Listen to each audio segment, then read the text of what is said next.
Bienvenue à l'écoute du podcast d'information sur l'utilisation du CFIT et du CFIT Pulse et ECG, nos nouveaux outils pour le suivi de la santé et de l'entraînement du cheval. Chez Siver, nous avons toujours placé la santé et le bien-être du cheval au centre de notre engagement. Pouvoir appuyer son évolution sur des données concrètes fournies par la technologie afin d'améliorer la relation entre un cavalier et son cheval est pour nous une évidence. Si les termes ECG, Fitness Shape Test ou Performance V140 sur V200 vous semblent très compliqués, si vous vous sentez un peu perdu lorsque vous souhaitez analyser votre progression au fur et à mesure de vos séances, alors ce podcast est fait pour vous. Comprendre les dépenses énergétiques de votre cheval, suivre l'évolution de sa symétrie au trot, détecter une éventuelle arythmie cardiaque, évaluer le niveau de stress de votre cheval ou savoir comment utiliser les données Siver à l'obstacle au quotidien sont autant de thématiques que nous aborderons dans ce podcast.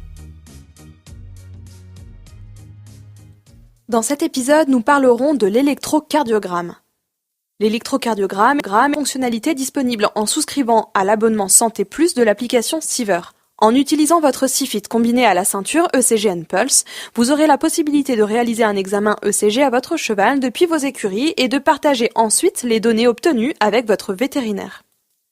Alors pour commencer, qu'est-ce qu'un électrocardiogramme ? Un électrocardiogramme, ECG, est un examen mettant en lumière l'activité électrique du cœur. Chez le cheval, la principale utilisation de cet examen est pour tenter d'identifier des troubles du rythme cardiaque, analyser une intolérance à l'effort, une contre-performance ou bien encore une syncope. Il peut aussi faire partie des examens réalisés lors d'une visite d'achat. Avec l'application Siver et un abonnement à notre programme Santé Plus, vous pouvez effectuer un électrocardiogramme sur votre cheval directement aux écuries et vous pouvez partager avec votre vétérinaire les résultats de cet électrocardiogramme. Votre vétérinaire bénéficiera alors d'un suivi complet de votre cheval et pourra orienter son diagnostic et définir un besoin en examen complémentaire. Comment la courbe obtenue grâce à votre ceinture Pulse et ECG peut-elle aider votre vétérinaire ? Grâce à la courbe obtenue en faisant un électrocardiogramme avec la ceinture Pulse et ECG, votre vétérinaire pourra orienter son diagnostic en regardant les informations suivantes. La fréquence cardiaque, la régularité du rythme cardiaque, si le rythme est sinusal, la présence d'anomalies morphologiques, ou encore la durée et l'amplitude des complexes QRS. Il faut bien préciser à votre vétérinaire la position des électrodes Siver sur votre cheval via une photo, par exemple, pour lui indiquer la dérivation observée. Ce sont les électrodes les plus éloignées l'une de l'autre qui sont utilisées pour le signal d'électrocardiogramme. L'identification d'un potentiel trouble pourra permettre à votre vétérinaire d'adapter ses outils de diagnostic pour une prise en charge plus rapide et surtout en amont de complications dans le cadre de certaines pathologies. Pour des chevaux qui ont déjà été diagnostiqués d'une pathologie cardiaque, il est donc à présent possible d'avoir un suivi plus régulier afin d'adapter son entraînement aux réelles capacités physiologiques du cheval. Pour la seconde partie de cet épisode et pour bien comprendre l'intérêt et les bénéfices d'un examen de type électrocardiogramme sur le cheval, j'ai rencontré Martine Antis, vétérinaire équin, spécialiste de l'électrocardiogramme. Bonjour Martine, merci beaucoup d'avoir accepté de faire cet épisode avec nous et de compléter donc les propos de cet épisode sur l'électrocardiogramme et les bienfaits et avantages de pouvoir faire un électrocardiogramme à son cheval directement aux écuries. Donc pour commencer cet épisode, j'aimerais vous demander qu'est-ce qu'un électrocardiogramme ? Eh bien bonjour. Un électrocardiogramme, c'est la mesure de l'activité du cœur, de l'activité électrique du cœur. Il faut savoir que n'importe quel muscle fonctionne grâce à des stimuli électriques. Dans le cœur, il y a un stimuli indépendant qui fonctionne de façon indépendante par rapport au cerveau. Et cette onde électrique fournie se propage dans le muscle cardiaque et induit une contraction du muscle cardiaque. Et l'ECG va mesurer cette activité électrique. Et donc un ECG, c'est un tracé, donc c'est une ligne qui se déplace en fonction de ces activités électriques. Est-ce que vous pourriez m'indiquer quelle est la différence entre un électrocardiogramme et simplement le suivi de la fréquence cardiaque qu'on peut obtenir grâce à un outil de suivi comme le nôtre ? Eh bien, l'analyse de la fréquence cardiaque découle de l'ECG. L'ECG, vous avez un enregistrement d'un tracé et vous devez, en fonction de ce tracé, pouvoir poser un diagnostic. La fréquence cardiaque ne vous donne pas ce tracé, ne vous donne juste le nombre de battements par minute. Et pour assurer un bon suivi de la santé d'un cheval, c'est toujours intéressant de pouvoir avoir accès à son évolution du rythme cardiaque. Alors pour moi, l'analyse de la fréquence cardiaque est très très importante, au niveau sportif, au niveau santé également, mais je trouve que nous montons. Si on peut comparer par rapport à l'humain, vous allez dans une salle de sport, systématiquement vous êtes branché à une analyse de la fréquence cardiaque, et je pense qu'il est très très important à l'avenir de le faire avec le cheval aussi, parce que trop souvent, soit nous sommes en sous-entraînement, ou parfois nous sommes aussi en surentraînement. Et il n'y a qu'avec la fréquence cardiaque que vous allez pouvoir déterminer, quelle était ma séance, quel était l'effort fourni par mon cheval, est-ce que j'étais suffisamment élevé, ou est-ce que j'étais trop par rapport à l'habitude, ou bien alors, comme tout à l'heure, comme je le disais, la fréquence cardiaque, vous allez vous y habituer à la fréquence cardiaque de votre cheval. Vous allez savoir que pour faire fournir tel et tel exercice, tel et tel effort, vous avez chez votre cheval une fréquence cardiaque de 145 par exemple. Et le jour où vous avez une fréquence cardiaque différente, surélevée, eh bien là, il faudra investiguer un peu plus pour savoir qu'est-ce qui a changé. Est-ce que le cavalier a changé? Est-ce que le cheval présente des douleurs?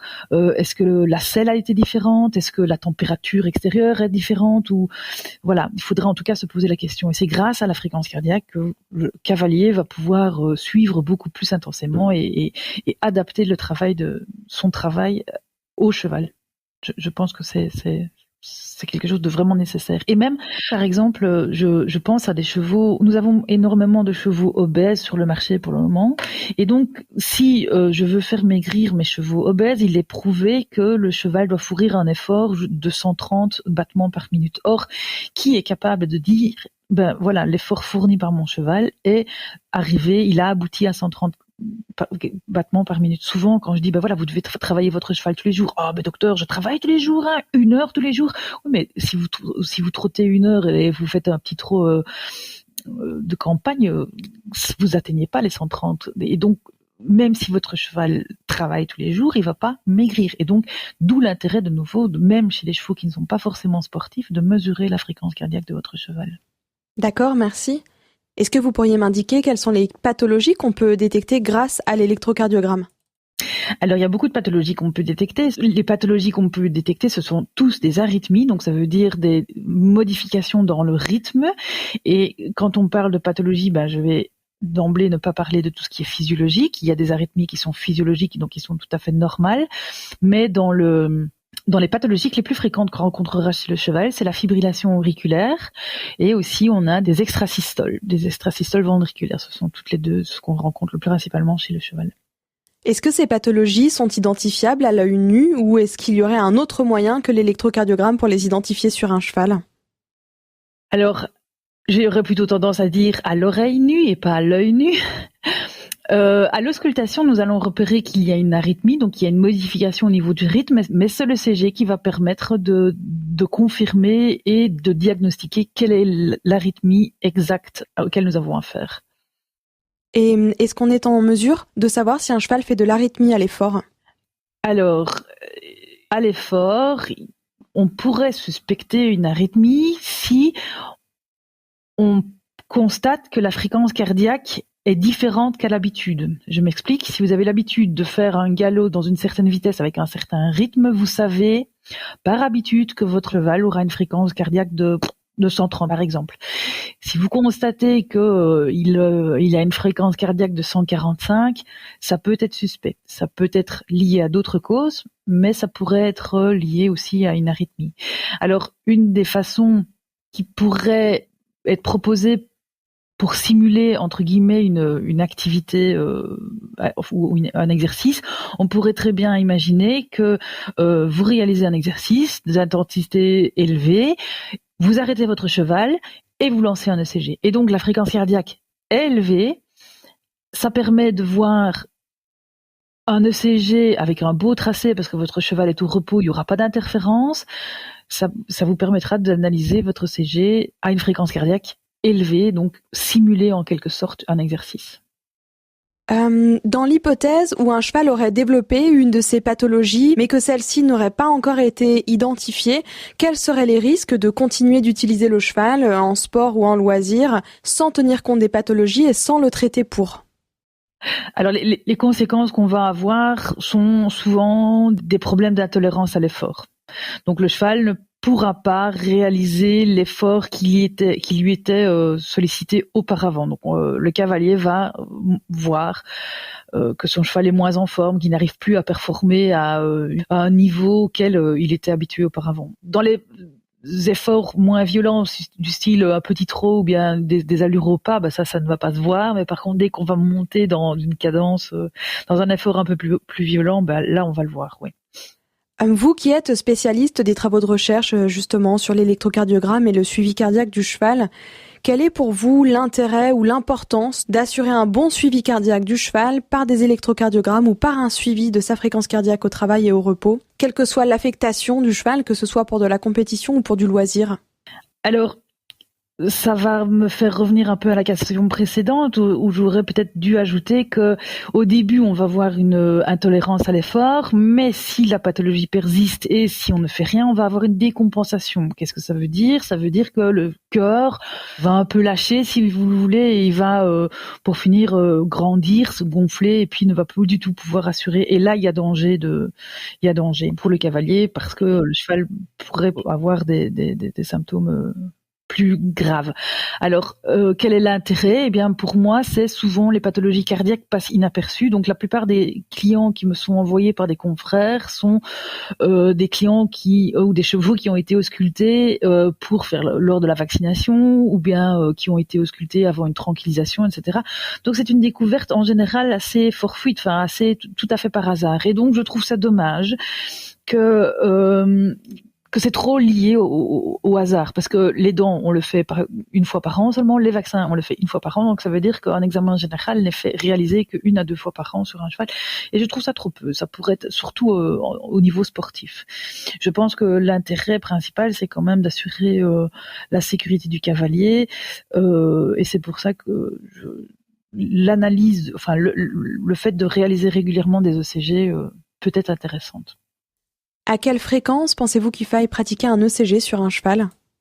Oui, ça c'est une question qui est difficile à répondre. Ça dépend si le cheval est en bonne santé ou si c'est un cheval qui a eu des pathologies cardiaques précédemment et qui est en suivi médical. Alors s'il est en suivi médical, ce serait intéressant au moins de le faire une fois par mois, un petit ECG une fois par mois au moins. Et si c'est un cheval en bonne santé, je dirais en cas de besoin, si le cheval présente une anomalie subite ou inexpliquée qu'on n'arrive pas à faire reproduire au moment de la visite du vétérinaire, là pourquoi pas, ce serait intéressant. Sinon, oui, en tout cas peut-être 2 fois, 3 fois par an, en plus des visites du vétérinaire normal. Merci beaucoup pour toutes ces informations, Martine. À très bientôt. Nous vous donnons rendez-vous sur notre site internet pour découvrir tout l'univers Siever, sur notre e-shop si vous souhaitez vous procurer nos produits et sur notre blog pour encore plus de sujets passionnants à découvrir. Enfin, suivez-nous sur les réseaux sociaux pour ne rien louper de notre actualité. À bientôt!